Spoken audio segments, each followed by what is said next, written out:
le souci du dialogue islamo-chrétien en Europe et en France part j'allais dire, d'un bon sentiment, et c'est celui de favoriser le vivre ensemble. Mais on s'aperçoit qu'il y a un peu une confusion entre les individus, les musulmans, et l'islam. Et pour pouvoir mieux aimer les musulmans, on donne un blanc-seing à l'islam. Et donc cette façon de faire occulte et, à mon avis, fait reculer même le dialogue dans la confusion et dans la fusion, finalement, d'un syncrétisme de bonne aloi. Et je crois que il y a à comprendre quelque chose d'essentiel, et il me semble que vous le décrivez très bien dans votre livre, où on s'aperçoit que le christianisme ne peut que perdre devant l'islam. Pourquoi? Parce que l'islam est, par essence, assez conquérant et violent dans sa façon de conduire la terre entière à devenir musulmane, de façon à ce que le Messie, le Messie, puisse revenir. Et on s'aperçoit que l'islam étant plutôt conquérant et violent, le christianisme ne peut que s'effacer puisqu'il est par essence même non violent. Vous pouvez avoir des chrétiens violents et vous pouvez avoir des musulmans non violents. Mais dans les fondements même de ces deux religions, il y a quelque chose qui est opposé. Et donc, il me semble que l'évolution pourrait se faire à travers un dialogue en vérité, c'est-à-dire que critiquer l'islam n'est pas quelque chose de négatif, mais au contraire de positif.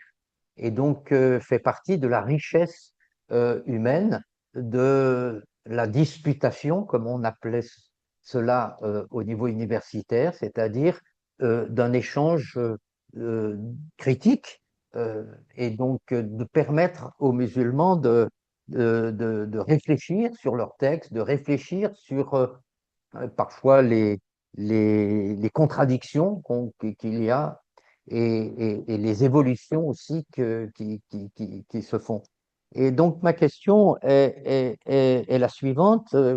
J'aimerais savoir qu'est-ce que tu en penses sur euh, comment euh, faire évoluer, finalement, comment intervenir. On le voit déjà sur Internet, mais comment intervenir pour rejoindre le plus grand nombre de musulmans qui peut-être se posent des questions sur leur propre religion, mais par le fait même qu'il est interdit de réfléchir, c'est haram, comment les aider à réfléchir? Écoutez, moi, je vais parler de mon expérience personnelle pour le coup. Il se trouve que l'écriture de ce livre enfin, ce livre que j'ai écrit a fait l'objet d'une très belle réception, y compris d'ailleurs dans certains milieux de culture musulmane. Il n'est pas rare que des musulmans m'écrivent en privé, évidemment, ils ne peuvent pas le faire en public, pour me dire que même s'ils ne sont pas d'accord avec tout, bah, ils me remercient quant au fait que ce contenu leur donne à réfléchir et leur permettre eh bien, de prendre une distance critique vis-à-vis de leur religion. Euh, Moi, j'ai rejoint il n'y a pas très longtemps un projet qui s'appelle Al-Kalam, qui est donc Oui, un projet spécialisé dans la diffusion, dans la vulgarisation de la méthode historico-critique, qui revient donc sur l'histoire de l'islam, du Coran, et donc qui diffuse des vidéos qui ont l'ambition donc d'être virales et donc de s'adresser au plus grand nombre sur les réseaux sociaux sur la déconstruction de la vulgate islamique, sur la manière dont le Coran s'est formé, les traditions sont formées. Donc c'est un travail, c'est un combat culturel, c'est un travail éducatif qui va durer plusieurs siècles si nécessaire. Mais je pense en effet que cette démarche gagnerait à être industrialisée, qu'il faut faire émerger le plus possible euh, des figures qui portent cette parole critique, les épauler sur le plan social et communautaire, sur le plan matériel aussi. Et j'insiste sur la dimension communautaire parce que ce qui fait la force de l'islam, c'est aussi le coût très élevé de la sortie. de la religion musulmane. C'est-à-dire qu'au pire des cas, vous êtes tué, au mieux, vous êtes ostracisé, puisque la sphère religieuse et sociale est tellement imbriquée que celui qui se refuse de participer à la religion est quand même très isolé sur le plan social.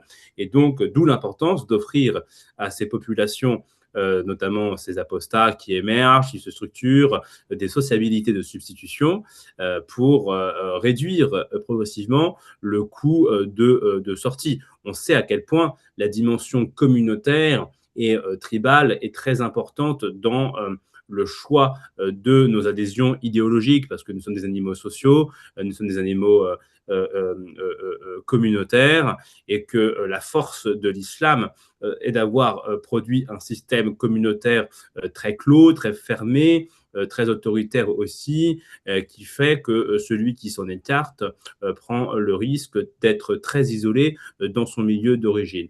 Donc, quelle est la dimension sociale? La dimension communautaire, moi j'ai déjà entendu par exemple des gens me dire des musulmans qui s'intéressaient au christianisme, qui voulaient se convertir au christianisme et qui ont été foutus à la porte par leurs prêtres et leur disant en disant mais votre religion est superbe, pourquoi voulez-vous la quitter? Bon, autant vous dire qu'une telle attitude n'est pas de nature à favoriser la sortie Oui. de la religion musulmane. J'imagine que vous, dans votre entourage, vous avez déjà été confronté à ce genre de témoignages aussi. Et donc, voilà, multiplier l'initiative sociale, communautaire, des groupes de soutien et engager la bataille culturelle en ligne en profitant de toute en utilisant toute la latitude qu'offrent les nouvelles technologies de l'information et des communications, parce que c'est très compliqué, évidemment, d'aller dans des quartiers islamisés et de faire de la prédication de rue. Ça, je ne vous conseille pas de le faire si vous tenez à la vie. Le but n'est pas de faire le plus de martyrs possible, en tout cas d'utiliser les canaux de communication les plus efficaces pour permettre effectivement aux musulmans d'accéder à un discours alternatif auquel ils n'ont pas forcément accès dans leur milieu social d'origine, afin de leur ouvrir les horizons possibles. Merci.